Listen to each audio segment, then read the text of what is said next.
Heavier Than Heaven, a biography of Kurt Cobain by Charles R. Cross. Picture this. Exactly 6 hours and 57 minutes after an entire generation fell head over heels for him, Kurt Cobain got his first glimpse of what dying felt like. January 12, 1992. Saturday Night Live had just wrapped. Nirvana had absolutely shredded their performance on national television. The kind of raw, electric set that changes everything. Their album Nevermind had just done the impossible, knocking Michael Jackson off the top of the charts. This complicated, painfully shy 24-year-old had somehow become the biggest thing in music. Talk about your reluctant kings. But here's the thing nobody saw coming. While America was still buzzing about what they'd just witnessed, while his fiancée Courtney Love was fast asleep in their New York hotel room, Kurt was preparing a syringe. Way too much heroin. Dangerously too much. He pushed the needle into his arm, and within moments his skin turned this sickly green color.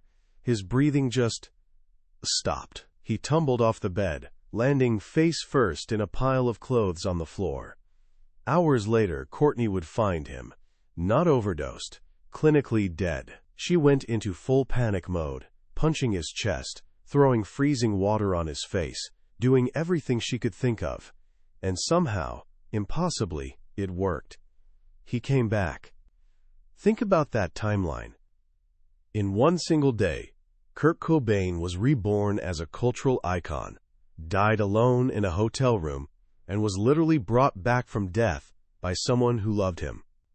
If that sounds too wild to be true, well, that pretty much sums up his entire existence. This is the real story behind the legend, meticulously pieced together by Charles R. Cross in his biography, Heavier Than Heaven. Cross wasn't just some random writer either. He was the editor who gave Nirvana their very first cover story. He spent 4 years tracking down over 400 people, determined to understand who Kurt really was. Today we're going way beyond the rock star image. We're diving into the story of a sensitive kid from a tiny logging town who dreamed big, achieved everything he wanted, and then discovered he couldn't handle what he'd wished for. We'll explore the deep scars that fueled his incredible art and the crushing weight of fame that felt, to him, heavier than heaven itself.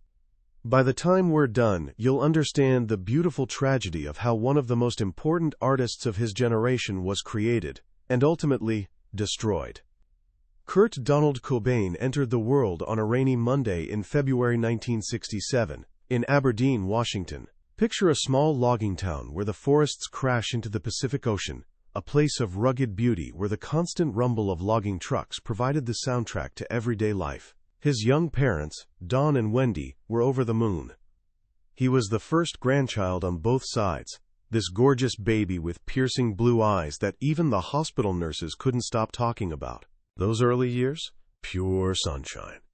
His Aunt Mari wrote a school paper describing toddler Kurt as this happy, beaming baby who just thrived on love and attention.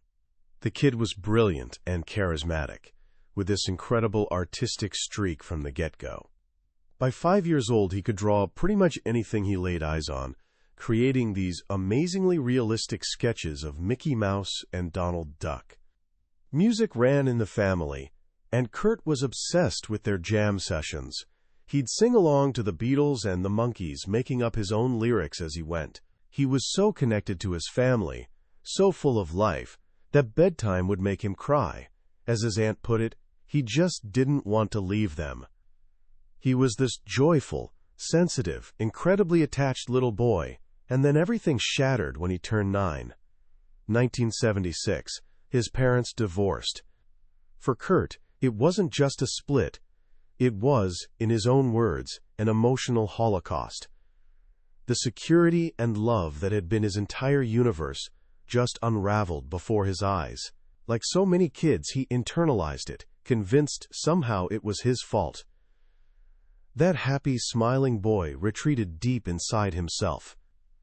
On his bedroom wall, he scrawled this heartbreaking poem. I hate Mom, I hate Dad. Dad hates Mom, Mom hates Dad. It simply makes you want to be so sad. That moment, that divorce, became the defining wound of his entire life. The boy who used to fight sleep just to spend more time with his family now felt abandoned by them. His grandmother called it his year in purgatory, but honestly, it stretched into a lifetime of feeling unwanted. He got shuffled between his parents, new homes, never feeling like he truly belonged anywhere.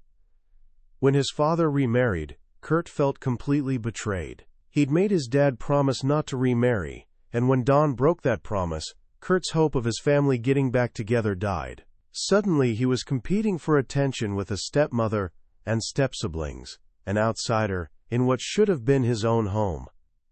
Things with his mother Wendy weren't any better. She got involved with a guy who could be violent, and Kurt felt helpless watching it happen. He both pitied his mother and resented her for making him feel that pity. These people who'd once been his heroes were now fallen idols he couldn't trust. This deep sense of abandonment would haunt him forever, creating this fear of scarcity that no amount of fame or money could ever fix. There could never be enough love, because he knew firsthand how quickly it could all vanish. As Kurt hit his teenage years, he started this long, lonely journey, bouncing between relatives, houses. Over the next 4 years, he'd live in 10 different homes with 10 different families, but none of them ever felt like home. He was the textbook latchkey kid, this sensitive soul just drifting through a world that seemed to have no place for him. He became withdrawn, quiet, sullen. That's when he discovered his one true sanctuary, music. For his 14th birthday, his Uncle Chuck gave him a choice, a bicycle or a used electric guitar. For Kurt, it was a no-brainer. That cheap, second-hand guitar became more than an instrument. It became who he was. He carried it everywhere, even to school. Around the same time, he discovered punk rock after catching a local band called the Melvins playing a free show in a grocery store parking lot. The music was faster, more energetic than anything he'd ever experienced. In his journal, he wrote, "This was what I was looking for. Ah, punk rock. I came to the promised land of a grocery store parking lot, and I found my special purpose." He threw himself completely into music. He listened obsessively to punk bands, learned their songs, started writing his own. Music became his escape, his voice, his one shot at creating a world where he belonged. But his home life kept crumbling. At 17, after fighting with his mother about bringing a girl home, she kicked him out. His belongings stuffed into garbage bags, he was homeless again, but this time it felt permanent. This period spawned one of Kurt's most powerful myths. He'd later tell journalists he was so unwanted he had to live under a bridge near his mother's house. The story became this potent symbol of his abandonment. While he did hang out there sometimes, the reality was even more heartbreaking. He survived by sleeping in heated apartment building hallways, or sometimes in the waiting room of the very hospital where he was born, sneaking food from the cafeteria while pretending to be a visitor. He was a ghost haunting the places that should have been his sanctuary, a fugitive in his own hometown. Through all this chaos, his will to survive, what he'd later call his will of instinct in a song, was incredibly strong. He made it through. And his artistic life was blossoming. He formed his first real band, this noisy, chaotic group he called Fecal Matter. The band didn't last long, but it produced a demo tape that Kurt passed around to friends. One of those friends was this tall, lanky kid named Krist Novoselic. Krist was one of the few people who heard something special in Kurt's raw, noisy songs. He had this little demo tape and it had Spank Through on it. Krist remembered. "I thought it was a really good song." They started jamming together, Kurt on guitar and vocals, Krist on bass. They cycled through drummers and went through this ridiculous list of band names like Poo Poo Box, Spina Bifida, and the Stiff Woodies, before Kurt finally settled on something he'd seen on a late-night TV program about Buddhism, Nirvana. It meant, he explained, attainment of perfection. In 1987, at 20 years old, Kurt left Aberdeen for good and moved to Olympia, this quirky college town an hour away. He moved in with his girlfriend Tracy Marander into this tiny apartment that quickly filled up with his art projects, his collection of weird dolls, and a whole menagerie of pets, including cats, rats, and turtles. For the first time since he was a little boy, Kurt had something resembling a home. Tracy became his benefactor, supporting him financially while he devoted every waking moment to his art and his band. Life in Olympia was incredibly creative. He'd spend his days watching TV, practicing guitar for hours, and creating these bizarre, often disturbing pieces of art on the backs of old board games. He filled journal after journal with poems, cartoon drawings, and the dark, imaginative stories that would eventually become his lyrics. Nirvana started playing parties and small gigs, slowly building a reputation for their loud, chaotic, intensely passionate shows. They were raw, they were messy, but there was something captivating about them, especially their frontman. As quiet and withdrawn as Kurt was off stage, when he performed, he completely transformed. Their big break came through Sub Pop, this fledgling Seattle-based independent label. The co-owner, Jonathan Poneman, heard Nirvana's demo and offered them a deal. In 1989, they released their first album, Bleach. It was recorded for just over $600, money loaned to them by another musician, Jason Everman, who briefly joined as a second guitarist. The album was this raw, sludgy mix of punk energy and heavy metal riffs. It wasn't a massive hit, but it put them on the map. They started touring relentlessly, first across the United States, then in Europe, alongside their label mates Tad. A British promoter cleverly billed the tour as, quote, heavier than heaven, which perfectly captured the sonic assault of both bands. The tour was brutal and shoestring, with everyone crammed into a tiny van, sleeping on floors, barely making enough money for gas and food.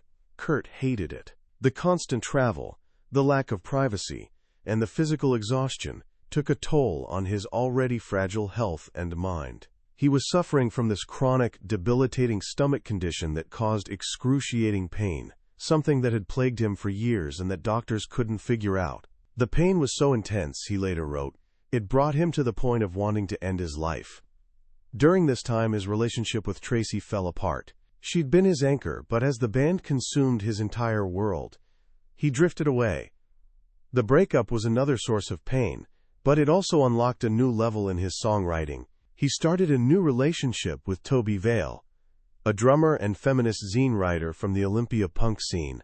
She was intelligent, political, and deeply embedded in the indie culture Kurt desperately wanted to be part of.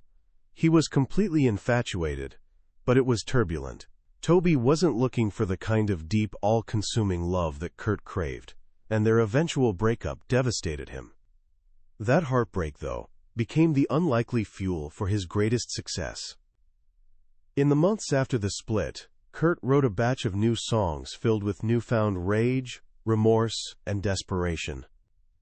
One of those songs was inspired by a phrase his friend Kathleen Hanna had spray-painted on his bedroom wall after a night of partying. Kurt smells like teen spirit. She was referring to a deodorant that Toby wore, playfully taunting him about being marked by her scent. Kurt, unaware of the deodorant, thought it sounded like a revolutionary slogan. He took that phrase and turned it into an anthem for a generation. By 1991, Nirvana had this powerhouse drummer named Dave Grohl, and they'd signed a major label deal with DGC Records, an imprint of Geffen. They went into a Los Angeles studio to record their second album with producer Butch Vig. The album was Nevermind. The label had modest expectations, hoping to maybe sell 50,000 copies. But when Smells Like Teen Spirit hit the radio, and its video went into heavy rotation on MTV, something completely unexpected happened.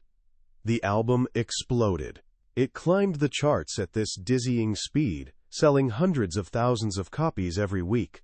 In January 1992, just months after its release, Nevermind hit number 1, knocking Michael Jackson's Dangerous out of the top spot. Kurt Cobain, the quiet, sensitive kid from Aberdeen who'd once slept in his car, was now the biggest rock star on the planet. And he was absolutely miserable. He hated the attention.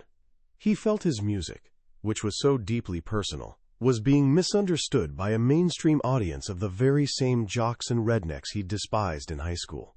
He felt like a fraud, faking his way through concerts and interviews, pretending to have fun when all he felt was guilt and frustration. "The worst crime I can think of would be to rip people off by faking it," he wrote in his final note. His stomach pain got worse, and he started using heroin, not just recreationally, but as medicine, to numb the physical and emotional agony. He decided, as he later wrote, that if he felt like a junkie, he might as well be one. It was during this chaotic whirlwind of fame and addiction that he reconnected with Courtney Love. They'd first met a couple years earlier, this brief, playful encounter that ended with them wrestling on the floor of a Portland nightclub. Now, they found kindred spirits in each other. Both had endured traumatic childhoods. Both were fiercely ambitious, and both felt like outsiders. They understood each other in a way nobody else could. Their connection was immediate, intense, and all-consuming. "I've met the coolest girl in the whole world," Kurt told a friend, after one of their first long phone conversations. They got married on a beach in Hawaii in February 1992. Kurt wore green plaid pajamas. Courtney wore an antique dress that had once belonged to the actress Frances Farmer. At the time, Courtney was already pregnant with their daughter. The news of the pregnancy filled Kurt with both joy and terror. He was haunted by the fear that their drug use might have harmed the baby, a fear amplified by this now infamous Vanity Fair article that painted them as reckless junkies. The article led to this brutal custody battle with social services after their daughter, Frances Bean Cobain, was born in August 1992. For months, they could only see their own child under supervision. The ordeal was heartbreaking for Kurt, who adored Frances and desperately wanted to be a good father. Holding his baby, he told a reporter, was the best drug in the world. But it wasn't enough to save him. The pressures of fame, fatherhood, his failing health, and his addiction created this perfect storm of despair.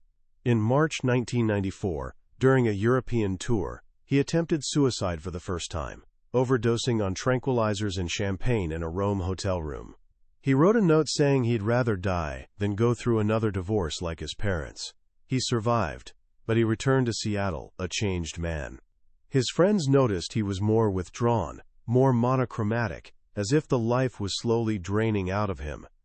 His final weeks were a blur of drug binges, arguments, and desperate cries for help.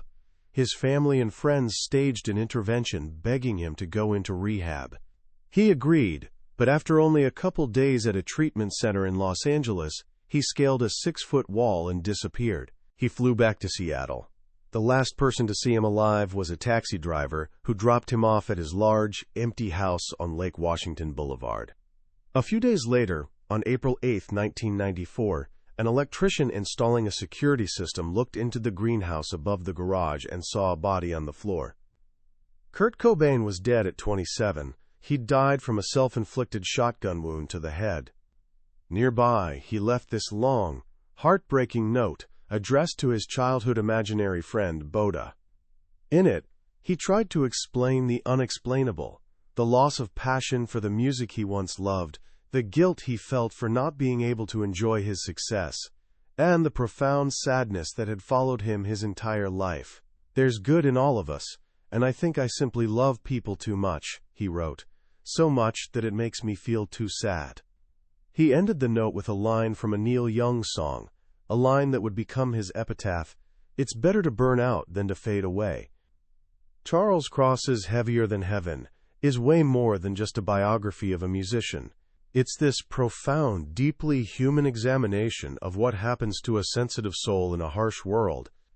What sticks with you long after finishing isn't just the rock stardom story, but the story of a little boy from Aberdeen who never truly recovered from watching his world break apart. Kurt's life was this constant search for the home he lost at 9 years old. He looked for it in his friendships, in the validation of fans, in the love of his wife and daughter, and ultimately in the numbing escape of drugs. But he never found it.